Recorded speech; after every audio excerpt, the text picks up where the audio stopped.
오늘 이 시간 예배를 허락해 주셔서 감사합니다.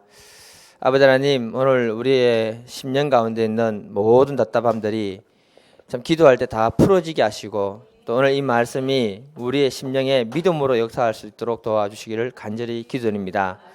그래서 아버지 하나님, 우리가 하나님이 우리에게 허락하신 그 복들을 참 기도 확신 가운데 누리며 또 전파하며 또 삶 가운데 승리하는 사람들 될 수 있도록 붙들어 주실 기도드립니다. 주님께서 이 시간에 저희들 함께 계시고 또 말씀을 허락하여 주실 줄 믿고 감사하며 예수님의 이름으로 기도드립니다. 아멘.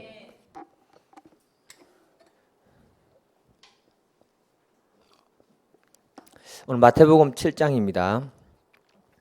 7장 7절부터 11절까지 한 절씩 교도하시겠습니다. 7절부터입니다. 구하라 그리하면 너에게 주실 것이요 찾으라 그리하면 찾아낼 것이요 문을 두드리라 그리하면 너희에게 열릴 것이니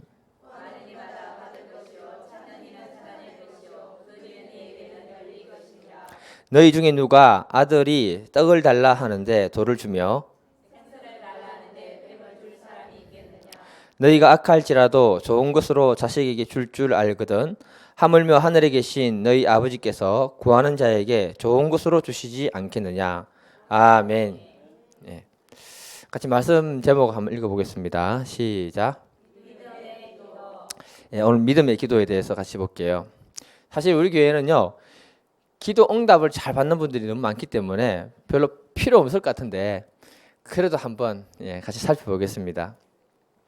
여러분들이 잘 알고 계시는 조지 물러는 일생 동안에 5만 번을 갖다가 기도 응답 받았대요. 그걸 어떻게 체크해서 5만 번 받았는지는 잘 모르겠습니다. 그러다 보니까 뭐냐면 그 사람은 기도만 하는 사람으로 우리가 생각하기 쉽습니다. 근데 실상은 그는 평소에 성경을 굉장히 열심히 읽었대요. 그래서 평생에 200번 통독을 했다고 합니다. 100번 통독하신 분 있습니까? 그러면서 그분이 뭐라고 얘기했냐면 나는 평생에 성경을 200회 통독했습니다. 그 성경을 읽을 때마다 새로웠고 읽을 때마다 힘을 얻었고 읽을 때마다 소망을 얻었습니다. 이것이 54년간의 경험입니다.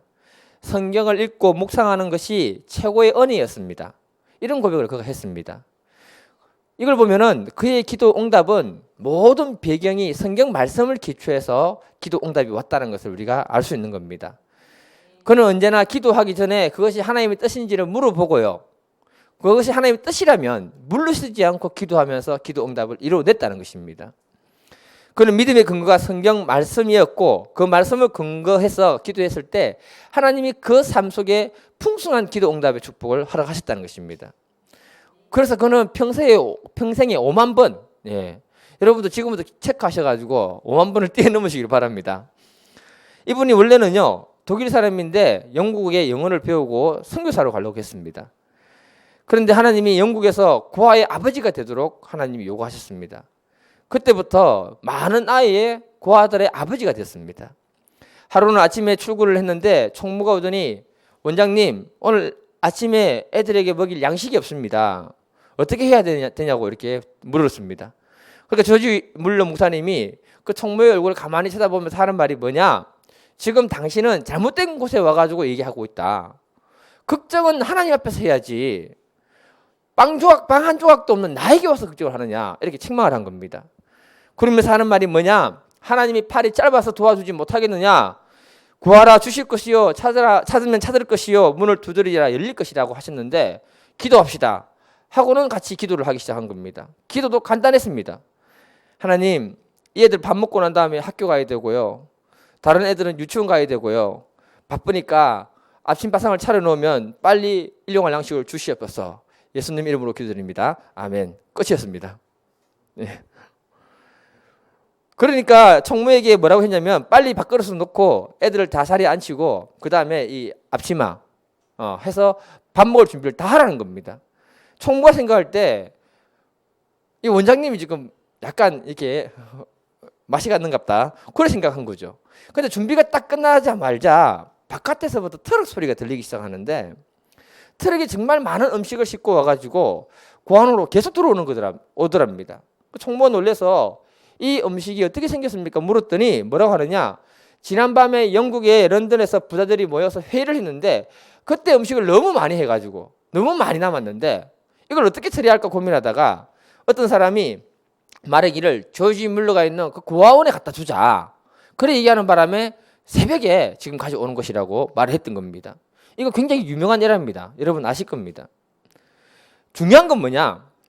하나님은 그 고아원에 음식이 떨어질 것을 미리 알고 있었다는 겁니다. 미리 알고 있었다는 것은 뭘 의미하느냐? 항상 조지 뮬러가 사역하고 있는 그 고아원에 하나님이 집중하고 계셨다는 겁니다. 그리고 그 문제가 생기면 조지 뮬러가 기도할 것을 하나님은 알았다는 겁니다. 그리고 하나님은 그 믿음에 응답할 준비를 미리 다 해놓고 계셨다는 것을 말하고 있는 부분입니다. 우리가 믿음으로 살아가면서 이 사실을 알면 우리의 기도가 달라지는 줄 저는 믿습니다. 중요한 것은 뭐냐? 조지 뮬러는 그 기도 응답이 성경 말씀을 기초해서 이루어진 사실이라고 얘기하고 있습니다. 오늘 우리가 말씀을 기초해서 믿음의 기도를 배워보고 이 말씀을 근거로 해서 기도하면서 하나님이 내 삶에 응답하시고 풍성케 하는 것들을 경험할 수 있기를 간절히 기도드립니다. 첫 번째 한번 따라해 보세요. 확신을 가지고 구하라. 네. 오늘 말씀은 예수님이 산상수훈 말씀 끝부분에 해당합니다. 5장, 6장, 7장이 산상수훈이잖아요. 사실 우리가 글을 읽을 때 잘 읽어야 되는 게 뭐냐? 결론 부분을 잘 읽어야 돼요. 결론 부분. 예. 논문 쓸 때도 결론이 중요한 겁니다. 그게 내 생각을 갖다가 좀 더 붙여서 얘기하거든요. 사도 바울도 뭐냐면 자신의 서신서에서 결론을 사용할 때 항상 뭘 했느냐? 그러므로라는 단어를 많이 사용했습니다. 그런데 예수님도 산상수훈 결론 부분을 이렇게 얘기합니다. 우리 마태복음 7장 24절을 한번 읽어볼게요. 24절. 시작. 그러므로 누구든지 나 이 말을 듣고 행하는 자는 그 집을 반석 위에 지은 지혜로운 사람 같더니, 그 다음 내가 읽겠습니다. 비가 내리고 창소가 나고 바람이 불어 그 집에 부딪히되 무너지지 아니하나니 이는 주추를 반석 위에 놓은 까닭이요 나 이 말을 듣고 행하지 아니하는 자는 그 집을 모래 위에 지은 어리석은 사람 같으니 비가 내리고 창수가 나고 바람이 불어 그 집에 부딪힘에 무너져 그 무너짐이 심하리라. 주님이 그러므로라고 이렇게 말씀하셨습니다. 예수님이 산상수훈 마지막 결론에 예수님이 하고자 하는 말이 뭐냐? 이 말씀 듣고 행한 사람은 복이 있을 것이요 이 말씀 듣고 행하지 않는 사람은 굉장히 어리석은 사람이 될 것이라고 선포하고 있는 것입니다. 그런데 이 마태복음의 산상수훈 구조를 보게 되면은 중간에 6장 부분에 가게 되면 예수님이 다루는 게 뭐냐? 우리 인생에 무엇을 먹고 무엇을 마시고 어떻게 살아야 할 것인가에 대한 고민과 염려를 다루고 있습니다. 그 부분을 다루고 난 다음에 7장에 오셔가지고 기도를 가르쳐 주신 거예요. 7장의 기도에서 뭐라고 했느냐? 구하라. 그래야만 너에게 주실 것이다. 찾으라. 그러면 찾아낼 것이고 문을 두드리라. 그러면 너희들에게 열릴 것이니 구하는 이마다 받을 것이요 찾는 이가 찾아낼 것이고 두드린 이에게 열릴 것이다 라고 선포하신 것입니다. 그러니까 우리가 이 사실을 그대로 받아들이시길 바랍니다. 공동번역을 보면 굉장히 강하게 번역해 놨습니다. 어떻게 했느냐? 구하라. 받을 것이다. 찾아라. 얻을 것이다. 문을 두드리라. 열릴 것이다. 누구든지 구하면 받고 찾으면 얻고 문을 두드리면 열릴 것이다. 반대로도 얘기할 수 있잖아요. 굉장히 강하게 얘기했습니다. 이 말은 뭐냐? 기도 응답에 대한 확신을 가지고 기도하라는 것입니다. 제가 조금 전에 말씀드린 산상수훈의 결론은 하나님 말씀을 듣고 행하는 자는 복이 있다라고 했습니다. 제 말이 아닙니다. 주님이 마태복음 6장에서 다뤘던 우리의 삶의 문제를 다루면서 7장에 왜 이 얘기를 했느냐? 우리가 이 땅을 살아가면서 주님께 찾고 구하고 두드려야 할 문제들이 많다는 것을 갖다가 말씀해 주고 있는 것입니다. 이때 우리가 해야 되는 게 뭐냐? 믿음의 기도를 하고 기도 응답에 대한 확신을 가지라는 것입니다. 우리는 이 약속의 말씀을 어떻게 믿고 기도하느냐에 따라서 우리의 삶의 문제가 풀어지고 달라지는 것들을 경험하게 될 줄 믿습니다. 우리가 신앙생활을 하면서요, 깊이 인식해야 되는 게 하나 있어요. 그거는 우리의 믿음이 자라야 됩니다. 그런데 뭘 통해서 우리의 믿음이 자라는가 하면 기도 응답에 대한 확신과 그 경험을 통해서 우리의 믿음은 점점점 자라게 되어 있습니다. 거꾸로 말해서 기도 응답에 대한 확신이 없는 사람은 그 신앙과 믿음이 자랄 수가 없습니다. 우리들의 삶에 어느 누구든지 고민과 염려거리는 없을 수 없습니다. 없는 분 계세요? 없는 분은 얘기 안 나왔을 거예요. 예. 기도할 필요가 없으니까. 근데 이것은 하나님이 우리들에게 이 땅을 살아가면서 그런 문제를 허락하셨다라고 저는 믿고 있습니다. 왜냐하면 그 문제를 통해서 하늘 아버지가 누군지를 우리에게 가르쳐 주시고요. 그 문제를 통해서 나의 믿음을 새롭게 하기 위해서 하나님이 허락한 문제들이라는 것입니다. 오늘 본문 마태복음 7장 7, 8절 구하라 그리하면 너에게 주실 것이요 찾으라 그리하면 찾아낼 것이요 문을 두드리라 그리하면 너에게 열릴 것이니 구하는 이마다 찾을 것이요 찾는 이에게는 찾아낼 것이에요 두드리는 이에게는 열릴 것이다. 강하게 주님이 우리에게 확실히 말씀을 던져주신 것입니다. 우리가 이 약속의 말씀을 근거해서 기도하고 그 기도의 응답의 복을 우리 삶에 풍성히 누릴 수 있기를 간절히 기도드립니다. 조지 물러가 노년에 쓴 그 일기에 이렇게 기록이 되어 있었습니다. 내가 처음 기도하기 시작했을 때 나는 $1 구하기 위해서 나의 모든 믿음을 다 사용했다. 하지만 50년이 지난 지금에는 50년 전에 $1를 구했던 그 믿음으로 $1,000,000도 쉽게 구할 수 있다. 별로 놀라지도 않네요. $1,000,000입니다. $1,000,000. 예. 이 말은 뭐냐면 그가 기도 응답을 통해서 그 믿음의 확신이 굉장히 자랐다는 겁니다. $1에서 $1,000,000로 자란 겁니다. 예, 계산적으로 볼 때. 우리 안에 이런 믿음의 역사가 있기를 간절히 기도드립니다. 저는요, 내 마음 안에 감사한 건 뭐냐? 기도 응답에 대한 확신이 있습니다. 뭐라 해도. 예. 이런 믿음은 그냥 형성된 것이 아니고 내 삶에 어려움이 굉장히 많았습니다. 저희 교회분들 다 아니까 그렇습니다. 할 얘기는 없습니다만. 그래서 그때 배운 게 뭐냐? 기도였습니다. 예. 철저하게 하나님만 붙들고 기도하는 훈련을 많이 배웠습니다. 근데 저의 삶에 이 신앙이 완전히 달라진 곳이 어디냐? 군대였습니다. 그때까지는 군대 가기 전까지는 인간이 아니었습니다. 군대 처음 배치받고 이등병 때 부대에 가니까 고참이 이렇게 얘기했습니다. 궁금한 거 있으면 모든 걸 다 물어봐라. 다 가르쳐 줄게. 저는 순진하게 물었습니다. 우리 부대는 휴가가 자주 있습니까? 그래서 고참이 빠졌다고 이등병이 휴가부터 생각하냐고 두드리고 패는 겁니다. 뭘로 패냐면 구두 소리 있잖아요. 그걸로 머리 맞아보세요. 엄청 아파요. 속에서 열이 확 올라오는 겁니다. 그래서 속으로 왜 때리냐 이 나쁜 놈아 물어보라며. 속으로만 생각했습니다. 예. 그러면서 군대에서 처음 기도했던 게 뭐냐? 하나님 휴가 주세요. 그러면서 하나님께 뭐라 했느냐? 하나님 휴가도 하나님이 주실 수는 있나요? 이렇게 기도했어요. 그리고는 그 휴가 달라는 그 처음 기도에 내 믿음을 100% 사용한 겁니다. 예. 그리고 한 다음에 찾아온 손님이 있었어요. 그게 뭐냐? 의심이었습니다. 의심은 나에게 뭐라고 했느냐? 이런 기도는 하나님이 절대 들어주지 않는다. 너는 이 말씀도 모르나 바보야. 야고보서 4장 3절 구하여도 받지 못하면 정욕으로 서르고 잘못 구하기 때문이라. 정욕을 위해 기도하는 그 기도는 하나님 응답하지 않는다. 내 마음 불씨로 꽉 씹어주는 거예요. 뭘 통해서? 말씀을 통해서. 사탄이 말씀을 통해서 이렇게 하면요 굉장히 어렵습니다. 예. 그러면서 그때 무슨 생각이 들었느냐? 그래 맞다. 휴가 가는 것은 나의 정욕을 위하는 거지. 안 들어주실 거야. 그러다가 성경을 봤는데 생각난 게 뭐냐? 오늘 말씀이에요. 하나님 보아라. 그럼 주신다고 했는데 이 생각이 딱 들어오니까 마음이 복잡해지기 시작하는 거예요. 휴가 가기 위해서 한번 기도해놓고 얼마나 내 마음과 생각이 복잡한지 여러분 그거 경험 많이 본 분들은 잘 모르실 겁니다. 그러다가 성경 읽는데 야고보서 1장 6절에서 8절 말씀이 내 마음에 딱 들어온 거예요. 한번 읽어볼게요. 참 별 말씀 다 있습니다. 시작.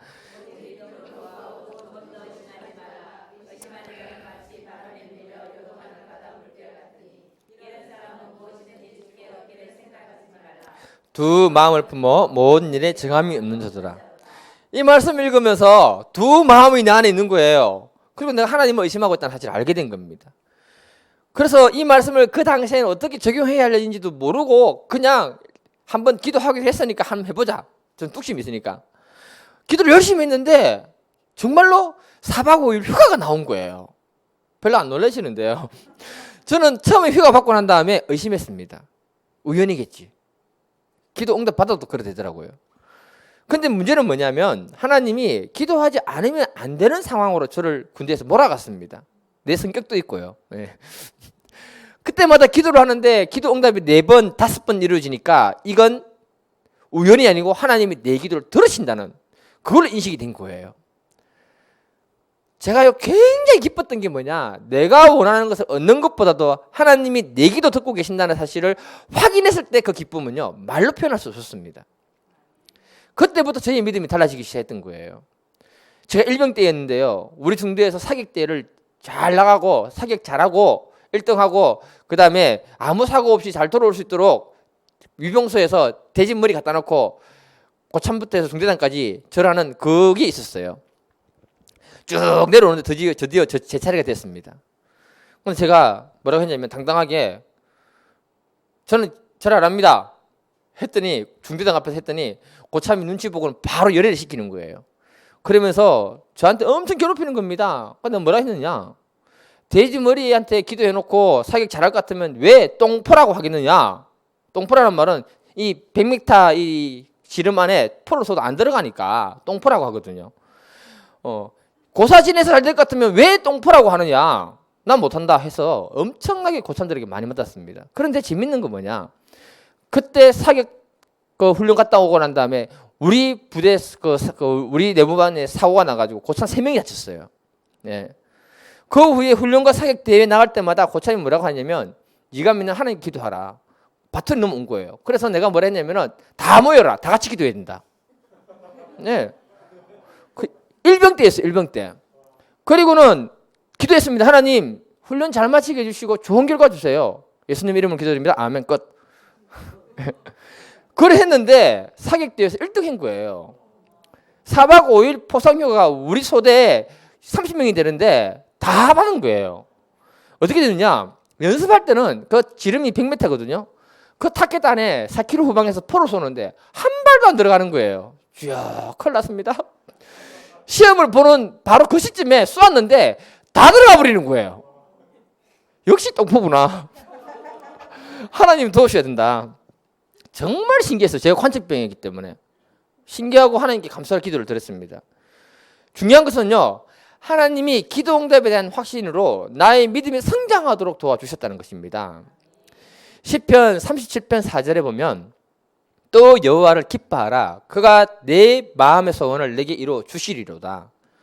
하나님은 우리 아버지입니다, 여러분. 그래서 그분은 우리의 소원을 들어주신다는 사실을 믿으시기를 바랍니다. 제가 아버지가 되어 보니까요, 딸들이 죄짓고 엉뚱한 길 가는 것만 요구하지 않으면 모든 걸 다 해주고 싶은 마음이 아버지의 마음이에요. 요즘은 좀 컸다고 얘들이 요구 사항이 굉장히 많이 늘어났습니다.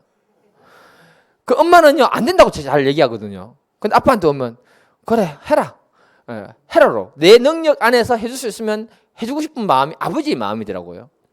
그걸 보면서 바로 하늘 아버지의 마음이 이 마음이 아닌가 저는 이렇게 많이 깨닫게 됩니다. 어떤 분들 중에는 나는 정말 하나님께 간절히 구했는데 왜 응답해 주지 않는지 모르겠다는 분도 있을 겁니다. 그 이유는 저도 정확하게 알 수가 없어요. 그러나 제가 중요하게 생각하는 말씀이 있습니다. 히브리서 4장 2절입니다. 같이 한번 읽어보겠습니다. 시작. 그들과 같이 우리도 복음 전함을 받은 자이나 들은 바 그 말씀이 그들에게 유익하지 못한 것은 듣는 자가 믿음과 결부시키지 아니함이라. 하나님의 말씀은 우리가 아무리 많이 듣고 많이 알아도 그 말씀이 나의 믿음과 연결되지 않으면 역사는 없다라고 이렇게 얘기하고 있습니다. 여러분, 영의 구조가 어떻게 됐냐면요, 하나님은 민수기 6장에서 제사장들에게 그 백성들을 축복하라고 이렇게 명령했습니다. 그래서 제사장들은 그 백성들을 위해서 축복하는 게 그의 사명입니다. 그런데 그 축복의 주체자는 누구냐면 하나님이거든요. 우리의 삶에 하나님의 축복을 끌어오는 방법은 뭐냐? 믿음으로 그분과 연결되어야 됩니다. 그런데 구조가 그 중간에 제사장이 들어있는 거예요. 오늘날로 말하면 목사가 들어있는 거예요. 그럼 목사가 뭐냐면 중간 다리 역할을 하기 때문에 목사가 말씀을 선포할 때 믿음으로 하나님과 연결되어진 상태에서 말씀을 선포하고 그 선포된 그 말씀을 청중은 아멘으로 믿음으로 받아들일 때 믿음으로 연결되는 것입니다. 영적 구조 그렇게 되어 있습니다. 그래서 목사님하고 사이가 안 좋으면 그 사람은 기도 응답이 이루어지지 않는 거예요. 왜? 그를 통해서 선포되는 하나님 말씀이 꼴값하고 있네 하는 순간에 다 날아가는 겁니다. 그 구조가 되어 있는 거예요. 안 그러면 그 구조를 하나님이 세울 이유가 없잖아요. 그래서 마치 뭐하고 똑같으냐? 우리는 콘센트입니다. 콘센트를 꽂아야 TV도 보고 컴퓨터도 볼 수 있고 사용할 수 있는 것입니다. 이런 영적 구조를 하나님이 허락하신 거예요. 그래서 저는 부족하지만 저는 말씀 준비할 때마다 늘 느끼는 건 이거밖에 못하나 준비 못하나 그 생각을 가질 때 굉장히 많습니다. 근데 중요한 건 뭐냐? 하나님 그래도 하나님이 그 안에 역사해 주세요. 그 기도를 굉장히 많이 하고 와요. 그리고 될 수 있으면 하나님과 함께 믿음으로 연결된 상태에서 말씀을 전하려고 굉장히 노력을 많이 하고 있다는 겁니다. 그때 청중들이 해야 되는 게 뭐냐? 자신이 가지고 있는 성경과 선입견을 내려놓고 믿음으로 그 말씀에 집중하면서 받아들여야 되는 거예요. 그때 믿음의 역사가 일어나는 겁니다. 우리 주님이 분명히 말씀하셨습니다. 구하라 그리하면 너에게 주실 것이요 찾으라 그리하면 찾아낼 것이요 문을 두드리라 그리하면 너에게 열릴 것이니 구하는 이마다 받을 것이요 찾는 이가 찾아낼 것이요 두드리는 이에게 열릴 것이니라. 아멘. 오늘 이 말씀을 주셨다면 우리가 해야 되는 것은 먼저 그 말씀을 내 마음에 받아들이고 믿음으로 연결시키고 믿음의 기도를 할 수 있기를 간절히 기도드립니다. 그래서 여러분 삶 가운데 하나님의 능력이 나타나는 것을 볼 수 있기를 간절히 기도드립니다. 두 번째 한번 따라해 보세요. 좋은 것을 주실 하나님을 기대하라. 예수님은 기도의 중요성, 기도 응답의 중요성을 말씀하시고 난 다음에 하신 말씀이 뭐냐? 9절에 보면 아들이 떡을 달라 하는데 아버지가 돌을 주고 아들이 생선을 달라 하는데 아버지가 뱀을 주겠느냐? 이렇게 얘기하고 있습니다. 여기에서 떡과 생선은 우리의 삶과 관련된 그런 부분들의 문제들이라는 겁니다. 그런 부분들을 요구할 때 하늘 아버지가 이상한 것 주겠느냐? 그렇게 얘기하고 있는 겁니다. 그러면서 11절에 뭐라 하셨느냐? 11절 읽겠습니다. 11절 시작. 너희가 악한 자라도 좋은 것으로 자식에게 줄 알거든 하물며 하늘에 계신 너희 아버지께서 구하는 자에게 좋은 것으로 주시지 않겠느냐. 이 말씀을 한마디로 표현하면요, 너희가 하나님께 기도했다면 좋은 것을 주실 하나님을 기대하라는 것입니다. 그 하나님을 기대하는 것이 바로 우리들의 믿음이라는 거예요. 히브리서 11장 1절에 믿음은 바라는 것들의 실상이요 보지 못하는 것들의 증거다. 나타나 있지 않지만 믿음으로 기도했다면 주실 것을 기대하라는 거예요. 그래서 바라보는 법칙이 여기서 나오는 겁니다. 하나님이 우리가 기대하고 바라보면은요, 하나님은 우리 삶에 허락하시는 것들을 많이 경험했습니다. 예수님이 기도에 대해서 중요한 말씀을 많이 전하셨는데요. 그 중에 마태복음 11장 23절인데요. 한번 읽어보겠습니다. 마가복음 죄송합니다. 11장 23절 시작. 내가 진실로 너희에게 이르노니 누구든지 이 산들어 들리어 바다에 던져져라 하며 그 말하는 것이 이루어질 줄 믿고 마음에 의심하지 않으면 그대로 되리라. 예수님이 말씀하시기를 우리들의 삶에 산과 같은 그 문제 바다에 던져져라고 말하고 다시 말해서 뭐냐, 그 문제를 보고 믿음으로 선포하라는 거예요. 바다에 던져져라, 해결되라. 예. 우리가 늘 해야 되는 게 뭐냐면요, 우리의 마음에 들어오는 의심, 불신, 내 안에 부정적인 것들, 믿음이 아닌 것들을 향해서 선포해야 되는 거예요. 그리고 강력한 우리 주 예수 그리스도의 이름으로 명령하면서 그것들은 떠나가라고 이렇게 얘기해야 되고 그 문제는 해결되라고 얘기해야 되는 겁니다. 내 안에 믿음의 말을 누가 들으시냐면 하나님이 들으시는 거예요. 주님이 현재 내 문제 속에 개입하신다, 풀어주신다, 예수 이름을 명하노니 이 문제는 떠나가라, 해결되라, 이렇게 내가 믿음으로 선포할 때 하나님이 들으시고 하나님이 그 문제에 역사하신다는 겁니다. 우리가 일상생활 속에서 주님을 바라보고 적극적으로 그 문제, 그 산을 향해서 선포할 수 있기를 간절히 기도드립니다. 그러면 주님이 24절에 뭐라고 하느냐? 그러므로 내가 너에게 말하노니 무엇이든지 기도하고 구한 것은 받은 줄로 믿으라. 먼저. 예. 그래야만 너에게 그대로 될 것이다. 제가 이 말씀 가지고 전에 한번 설교한 적이 있었습니다. 믿음으로 선포하란가 이렇게. 어떻게 투싼 IX를 부목사가 타고 다닐 수 있었는가를 간증한 적이 있습니다. 네. 제가 그 차를 구입할 때요, 돈이 한 푼도 없었어요. 그런데 옛날 똥차 타고 멀리 다니려고 하니까 너무 힘든 거예요. 바꿔야겠다 마음 먹었어요. 그럼 바꿔야죠. 예, 돈이 없어요. 그런데 똥차 탈 때마다 핸들 잡고 이렇게 손빼었어요. 하나님, 아반떼 신령 주신 거 감사합니다. 아반떼 신령은 나에게로 와라. 은혜 사모 옆에 앉을 때마다 은혜 사모는 그런 기도 하지 말래요. 도움이 안 돼요. 누가 내 차에 타든지 간에 그 차가 문제가 해결될 때까지 핸들 잡으면 하나님 새 차 주셔서 감사합니다. 주실 줄 믿습니다. 나한테 와라. 선포를 굉장히 많이 하고요. 산에 돌아다닐 때마다 불신이 오면은 예수 이름 명하면 떠나가라. 그리고 아반떼 새 차는 나에게로 와라. 그래 하고 다녔는데 하나님이 더 좋은 걸 주셔가지고 투싼 IX를 주신 거예요. 지금 4년째 타고 있습니다. 과연 네가 유지할 수 있을까? 그때 무슨 생각했느냐? 주시면 감당할 수 있으니까 주시겠지.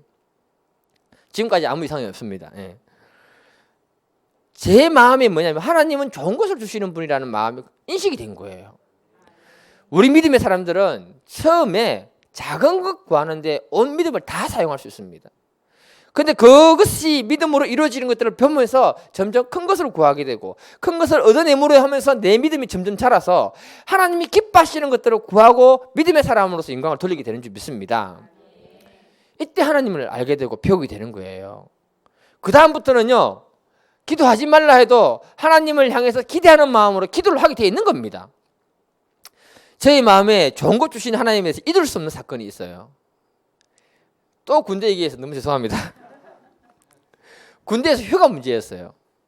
제가 일병 때 전도를 굉장히 열심히 했거든요. 제가 군종이었는데 열심히 해서 중대원들을 약 20명 정도를 부대 안에 있는 교회로 데리고 갔습니다. 되게 잘한 거예요. 근데 제 동기가 너무 싫어하는 거예요. 잘한 거라고 하나님이 응답 주신 겁니다. 제 동기가 너무 싫어하는 겁니다. 왜냐하면 일요일 날은 잔일을 많이 시켜야 되는데 밑에 애들이 전부 교회 가버리니까 자기하고 고참들이 해야 되니까 너무 신경질 나는 거잖아요. 그러니까 밑에 애들은 막 압박하는 거예요. 못 가게. 이것 때문에 내가 한번 불러서 한판 싸웠습니다. 예. 그랬더니 그 친구 하는 말이 뭐냐? 하나님 어디 있느냐?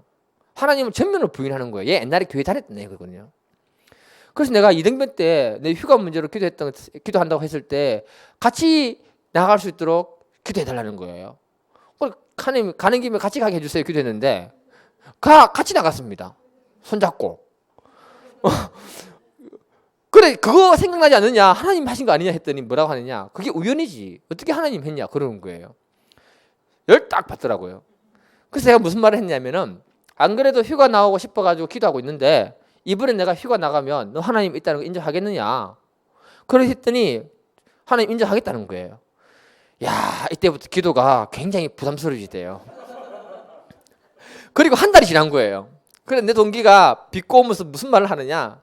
하나님은 졸고 계시느냐? 너의 기도는 안 듣고 계시느냐? 막 비꼬으면서 하나님을 모독하는 겁니다. 이 말 듣고 마음이 너무 힘들어가지고 바로 교회로 달려가가지고 울면서 기도를 한 거예요. 하나님, 이제 이 휴가 문제는 내 문제 아닙니다. 내 문제를 넘어서서 당신의 존재 여부의 문제가 달렸기 때문에 이 불신자에게 하나님은 살아계시다는 걸 보여줘야 할 책임이 있습니다. 하고는 펑펑 울은 거예요. 한참 울고 갔습니다. 예. 그런데 그 일이 있은 일주일 후에 무슨 일이 생겼느냐? 7군단에서 모든 그 군단에 있는 군종병들 중에 모범 군종을 한 명은 뽑았어. 모범 군종. 예. 한 명 뽑았어. 그날 점심 약속을 이렇게 한 거예요. 근데 그게 내가 당첨이 된 겁니다. 모범 군종으로 바로 이렇게. 예. 그리고는 새벽에 군단까지 가야 되니까 여당 갔다가 군단 가야 되니까 그 찝찝 타고 바로 이렇게 간 거예요. 그리고 갔더니 15명의 군종병이 모였는데 천주교 군종 2명, 불교 군종 그때 처음 봤습니다. 1명. 그 다음에 기독교 군종 12명이 온 거예요. 별 1기짜리 장군이 나와가지고 부대 내에서 사람들 돕는다고 고생 많다면서 위로를 해주시더라고요. 예. 그리고는 민간인 백숙집으로 데려가가지고 2인 1조로 우리 3명이 먹으면 되는 건데 군대 있잖아요. 그러니까 이 2명이서 하나를 먹도록 이렇게 닭을 준비해가지고 점심 식사를 굉장히 이렇게 잘 해주시더라고요. 잘 먹었습니다. 그리고 이제 가는갑다 생각하고 있었는데 한 사람씩 이름을 부르면서 종이 쪼가리를 주는데 보니까 휴가증을 주고 있는 거예요. 휴가증을 탁 받았는데 절도할 뻔했습니다. 절도할 뻔했습니다. 예. 절도할 뻔했습니다. 6박 7일짜리인 거예요. 군에 안 가신 분들은 몰라요, 이게 무슨 말인지. 군대에서 정규 휴가 외에 휴가는 보통 3박 4일이고요. 좀 길면 4박 5일입니다. 6박 7일짜리 없어요, 이거. 정규 휴가도 아닌데. 이제 좀 알겠습니까? 네. 그러니까 하나님이 이 휴가는 우연한 것이 아니다. 내 아들 제호에게 주는 특별한 휴가다.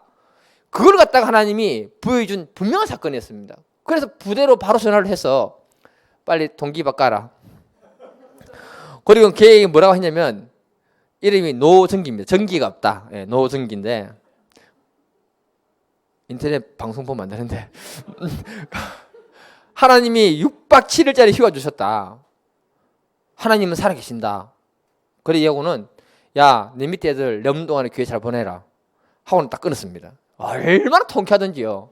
예. 근데 그 사건이 내 마음에 남아있는 거예요. 하나님은 나에게 좋은 것 주시는 하나님입니다. 그리고 자신의 영광을 자기가 스스로 나타내는 분이다.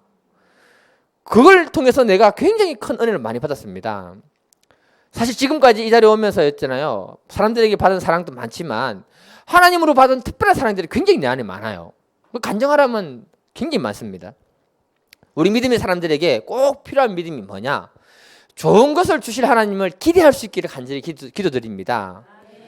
그러기 위해서는 우리 안에 자리 잡은 불신앙을 갖다가 물리치는 작업을 해야 되는 겁니다. 여러분 신앙생활을 하면서 제일 무서운 불신은 뭐냐? 기도 응답에 대한 불신입니다.